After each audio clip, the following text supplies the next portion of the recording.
paridade, efetivamente, é um grande desafio. Além disso, nós temos ainda o machismo presente na sociedade brasileira. Ela é um fato, não é? Apesar que vamos ter a primeira mulher presidente, mas é um fato. E nós podemos, aqui sem nenhuma... eu quero dizer o seguinte, eu não sou petista, então é o comentário que eu vou fazer. Mas eu já, além de uma série de circunstâncias políticas e conjunturais, pode-se ler em algumas observações, em algumas análises, posturas muito mais machistas em relação do que efetivamente políticas, em alguns comentários. Enfrentar preconceitos por achar que a mulher não pode chegar a um cargo superior, e isso é muito complicado porque muitas vezes isto é refletido pela própria mulher, introjetado. Tem uma aluna, uma orientanda minha de mestrado, que ela fez uma pesquisa com mulheres engenheiras da engenharia mecânica, que é um espaço eminente, ainda masculino. E é interessante que algumas engenheiras, mesmo, né, tendo sido diplomadas e até com distinção, elas se sentem melhor e preferem assumir atividades mais administrativas do que efetivamente produtivas da área de engenharia. Então existe também essa reprodução cultural introjetada e reproduzida pela própria mulher. Ter que provar sua capacidade e competência por ser mulher, ser vista como sexo frágil, ser cobrada e julgada pelo seu comportamento e postura para mostrar que é uma profissional. E aí vem todo aquele dilema. A mulher, ela vai reproduzir, repetir os comportamentos, as atitudes masculinas, ou ela vai buscar um espaço? Até que ponto que o comportamento dela, ela vai ser visto como uma forma profissional ou como uma forma de sedução para que ela possa ter um espaço dentro das organizações? E, obviamente, elas vivenciam hoje muito menos nesse nível, mas também o contrário, a própria situação do assédio moral, que muitas vezes, se ela não estando sujeita ao assédio, ela pode ter repressões, que é muito menor no caso, nesse nível entrevistado. A dificuldade de enxergar o potencial da mulher por parte da organização, o que tem mudado muito. Por quê?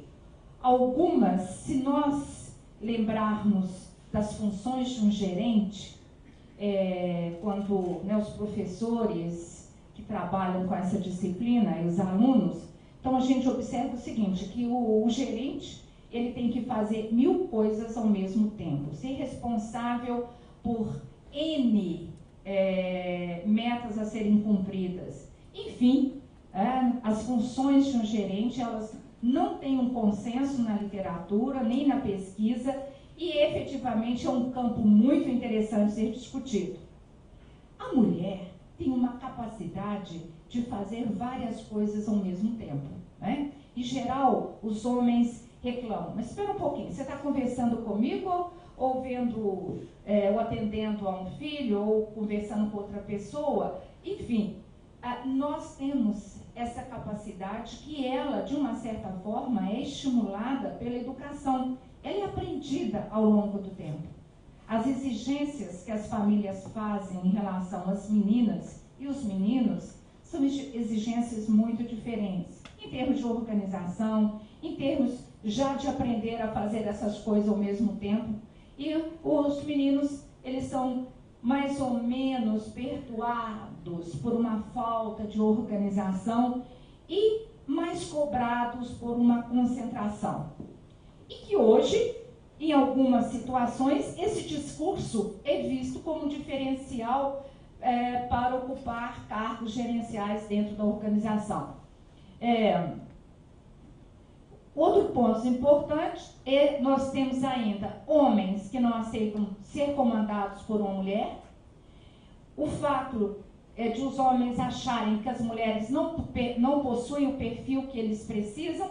E isso daí tem algumas pesquisas que mostram o seguinte: quando eu vou procurar alguém, uma pessoa, então no caso a seleção de um executivo, de um gerente, o selecionador, ele tende a reproduzir no outro características que ele tem. Então isso significa o seguinte, que acaba sendo um inibidor, um dos explicadores do teto de vidro para cargos gerenciais mais alto, porque apesar do crescimento das mulheres nos níveis hierárquicos, ainda o comando das empresas está majoritariamente na mão dos homens. Então nós temos um outro ponto relativo a essa questão. E ainda a questão das mulheres ainda ser alvo de piadas e ter que demonstrar ser tão boas, não tão boas, mas em geral melhor que eles. E são pontos que são apresentados pelas as mulheres. Aqui nós temos, eu trouxe alguns extratos dessas executivas e dessas empreendedoras, que eu vou passar, eu vou deixar de qualquer forma disponível, e aí depois vocês podem, aqueles que se interessarem, olhar com mais atenção. Quando nós analisamos os fatores de discriminação ou tratamento diferenciado pelo fato de ser mulher na sua trajetória profissional, nós vamos encontrar praticamente o mesmo quadro, com algumas mudanças, como, por exemplo, o erro da mulher é visto como muito mais grave se comparado com o erro do homem, né? Muitas vezes, isso é uma queixa, né, das mulheres, que em conversa ou em reunião, a atenção é dada mais para os homens ou mais para as mulheres quando se trata de uma discussão de temas estratégicos e outros. Em termos do tratamento, os fatores de discriminação ou tratamento diferenciado pelo fato de ser mulher na sua trajetória profissional, as mulheres, elas acabam tendo uma preocupação muito grande em relação aos filhos. Por quê? Diferentemente dos homens, que têm, em geral, um apoio, né, de esposas, ou a sociedade, a cultura não cobra dele esse papel, as mulheres, elas têm um ponto importantíssimo. Quem é que cuida, em geral, da educação dos filhos? É a mãe. Quem é que cuida da saúde dos filhos? É a mãe. Mesmo que você tenha uma boa babá ou um bom suporte, na hora que o filho adoece ou tem um problema, em geral telefona para a mãe, né? E não para o pai. Enfim, acaba tendo uma série de dificuldades que vão estar presentes nesse dia a dia. Enfim, quais são as barreiras enfrentadas para se chegar ao sucesso? Então, primeiro, como não poderia deixar de ser, é conciliar a maternidade com o trabalho. Uma coisa interessantíssima, a mulher ainda carrega um sentimento de culpa muito grande, que é um dos fatores que nós encontramos, principalmente mulheres da minha geração ou um pouco mais novas. Ou seja, nós temos toda a preocupação de não estive presente o tempo que eu deveria estar, eu poderia acompanhar muito mais na escola como eu não pude. E o que parece é que as mães mais jovens, no dia de hoje, já não estão apresentando as mesmas dificuldades. E o que está ocorrendo é que nós, as mulheres da minha geração, elas estão enfrentando um terceiro momento de questionamento e provavelmente reforçando o sentimento de culpa. E aqui eu vou relatar um fato da minha vida pessoal. Eu vou ser avó este mês. E a minha filha, ela é promotora, mora numa cidade interior de Minas Gerais, e ela estava com dificuldade muito grande de achar um babá. Que para ela já sabe que ela vai ficar o máximo possível com o bebê, mas depois ela vai retornar. E os amigos, sejam do fórum e vizinhos, sempre falavam para ela, não se preocupe, se você não achar, a sua mãe te ajuda, ela toma conta do neném. E essa não é uma realidade minha. Então é mais um sentimento de culpa e outras avós estão evidenciando. E que no meu tempo, realmente a minha mãe me deu toda a atenção. Então é mais um desafio que essa geração, né, está enfrentando em relação à maternidade direta ou à maternidade indireta. Conseguir lidar com as relações de poder dentro da empresa em que trabalha. Vocês sabem perfeitamente bem que este é um desafio muito grande, porque as relações de poder, elas reproduzem as práticas culturais. E isso significa que a mulher dentro da empresa, para que ela possa ter toda essa trajetória, ela precisa de ter um jogo de cintura diferenciado.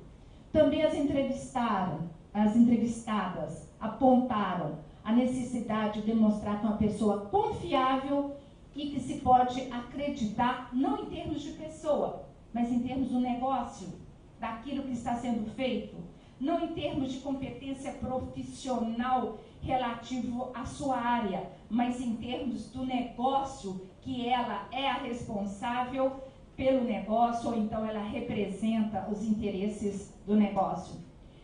Que o cargo, fazer a todos entenderem que o cargo ocupado não está relacionado ao gênero, né? Ou seja, em geral, quer dizer o seguinte, que a competência vai depender do sexo.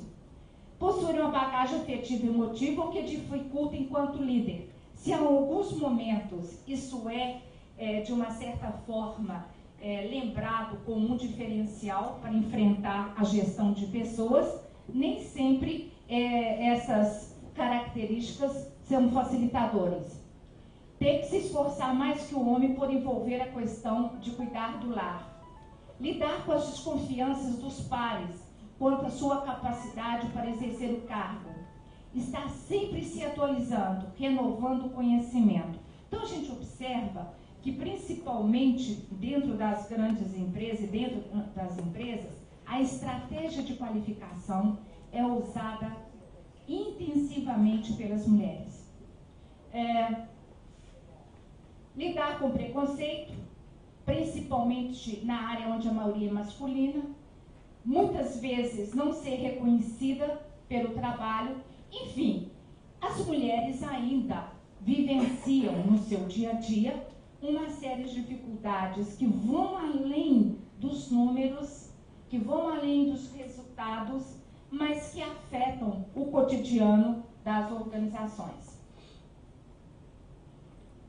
Como que a cultura brasileira dificulta o sucesso profissional das mulheres?